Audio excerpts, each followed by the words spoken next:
জন্মদিনের দিন যেহেতু আমার বোন ছিল না, সেটার জন্য আমরা জন্মদিনের পরের দিন ওর পোস্ট বার্থডে সেলিব্রেশন করলাম। পিসিমণি একাই গিয়েছিল কেকটা নিয়ে আসতে এবং ও টোটালি জানতো না যে কেক নিয়ে আসা হবে। খুব অল্প সময়ে অল্প আয়োজনে সারপ্রাইজ প্ল্যানটা ওর খুবই ভালো লেগেছিল, কারণ ও বিশ্বাসই করতে পারছিল না যে কেক নিয়ে আসা হবে। ওকে আমি বলছিলাম যে প্লিজ একটু রেডি হয়ে আয়, যে আমি তোর সঙ্গে একটা ছবি তুলবো। দিনটা যদি ওর জন্মদিনের হতো তাহলে অবশ্যই এক্সপেক্ট করতো যে একটা কেকের কথা, কিন্তু যেহেতু জন্মদিনের পর দিন ও এটা এক্সপেক্টই করতে পারেনি আসলে।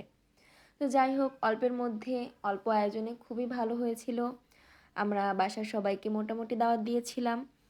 তো সবাই মিলে ফটোশ্যুট করছিলাম, কারণ সবাই জানি যে টোটালি যা কিছুই হোক না কেন একটুখানি রেডি হওয়া হলেই আমরা 2-4টা ক্লিক করে মোমেন্টটাকে ক্যাপচার করার চেষ্টা করি।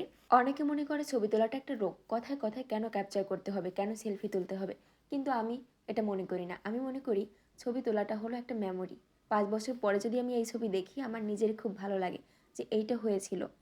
এই 5 বছরের আগের মেমোরি দেখে বা 10 বছর আগের মেমোরি দেখে কিন্তু আমাদের ঠোঁটের কোণায় চিলতে হাসি ফুটে ওঠে। যার কারণে এটা আমি অবশ্যই সাপোর্ট করি যে ছবি তোলা উচিত, যে কোনো মোমেন্ট ক্যাপচার করার জন্য হলেও ছবিটা তোলা উচিত। দেখা যাবে এই ছবি দিয়ে আমি আবার আগামী বছর ওকে ওর জন্মদিনে উইশ করব। ছবি তোলা আগেই উইশ করতে, তাই না? এটা আজকালকার একটা ট্রেন্ড হয়ে গিয়েছে।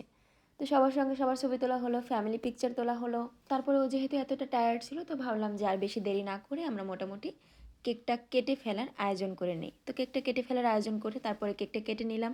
এই যে আমরা একটা জন্মদিন কেক কেটে সেলিব্রেট করি, এটা কিন্তু আগে ছিল না। এটা বাংলাদেশে তো ছিলই না।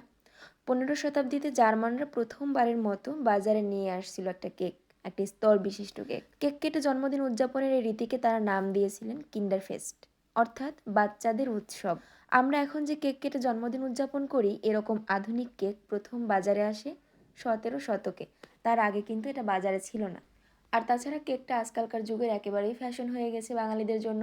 আমাদের ছোটোবেলায় কিন্তু তেমন একটা কেকের প্রচলন ছিল না। হাতে গোনা কয়েক ঘরের মানুষজন শুধুমাত্র তাদের বাচ্চার জন্য কেক নিয়ে আসতো জন্মদিন পালন করার জন্য। কিন্তু আজকাল এটা একটা ট্রেন্ড হয়ে গিয়েছে যে কেক আনতেই হবে, জন্মদিন মানে কেক আনতেই হবে। নানা রঙে রাঙানো এই দুনিয়ায় যার যা মনে চায় সে সেটা করবে, কোনো সমস্যা নেই। যাই হোক, এভাবেই আমরা পালন করলাম আমাদের একটা সুন্দর ছোট্ট খাট্ট জন্মদিন।